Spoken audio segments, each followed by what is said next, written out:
Dicen que en la pampa no hay nada, pero quizás justo ahí en esa nada empieza todo. Un lugar sin paredes, sin montañas, sin refugios. Solo vos, el viento y el horizonte que no termina. Carlos Astrada, filósofo cordobés, pensador del mito, miró esa llanura y escuchó en su silencio una pregunta. O descifrás mi secreto o te devoro. Esa frase marca el nacimiento de lo que él llamó la ontología pampeana. Una forma de pensar el ser argentino, no desde los libros, sino desde el suelo. Astrada dice que la pampa es nuestra esfinge, porque nos enfrenta a una tarea, descifrarla. ¿Pero qué significa eso? Descifrar la pampa no es mirarla desde afuera como quien observa un paisaje, es entender cómo ese espacio nos forma por dentro, cómo su inmensidad, su silencio, su tiempo sin relojes van moldeando una forma de estar en el mundo. Astrada toma ideas de la fenomenología, esa corriente que estudia la experiencia viva y dice que el paisaje no es un decorado, es una estructura de existencia. La pampa no es fondo, es parte del sujeto. Por eso descifrarla es reconocer en ella una ontología, un modo de ser que nos atraviesa aunque no lo sepamos. El segundo paso de Astrada es preguntarse cómo el suelo moldea el alma. La pampa, dice, imprime un templo anímico. Ese temple es una mezcla de amplitud y soledad, de libertad y desamparo.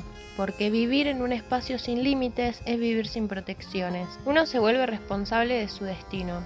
El horizonte, que nunca termina, enseña una temporalidad distinta, no la del reloj, sino la del ciclo. La espera, la rueda de la tardanza, como dice Astrada. Esa experiencia del tiempo, lento, repetitivo, vasto, crea una sensibilidad propia, una mezcla de paciencia, melancolía y desafío. Ahí nace el ánimo argentino, una existencia que no se apresura, que resiste el desierto y se reinventa. La pampa no solo se habita, se encarna. Astrada ve en el gaucho la encarnación de esa ontología.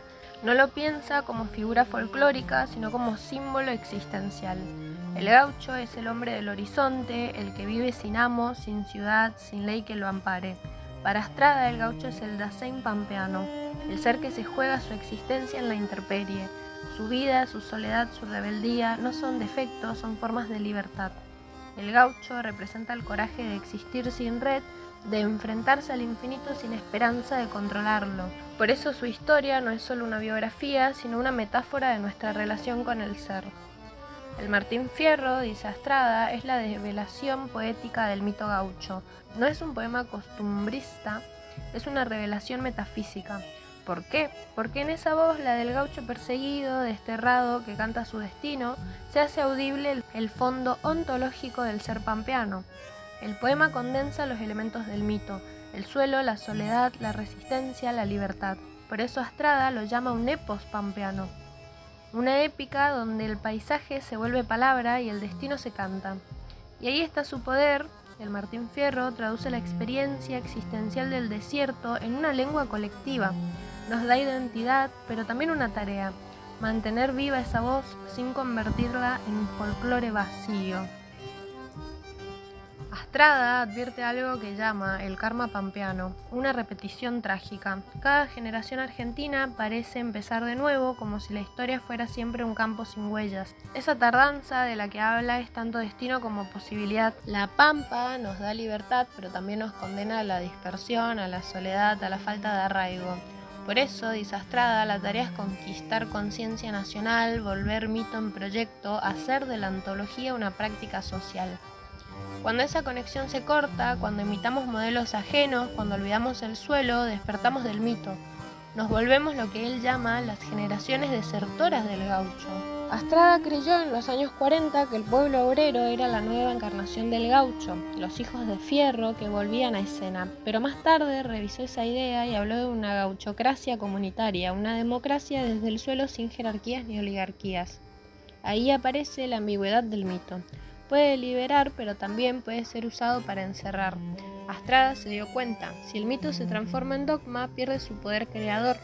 Por eso insistió en leerlo siempre como fuerza viva, no como bandera fija.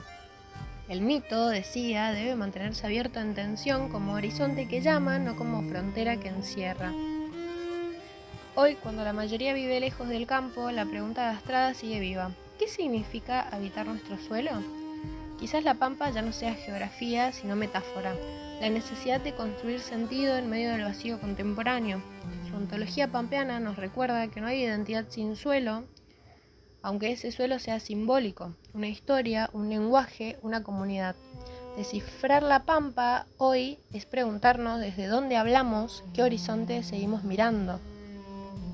La pampa sigue ahí, silenciosa, esperando ser leída. Carlos Astrada no nos pidió volver al pasado, sino mirar el suelo con otros ojos. O descifrás mi secreto o te devoro. Quizás eso signifique que si no comprendemos el lugar del que venimos, no sabremos a dónde ir. El horizonte, como el ser, siempre está un poco más allá.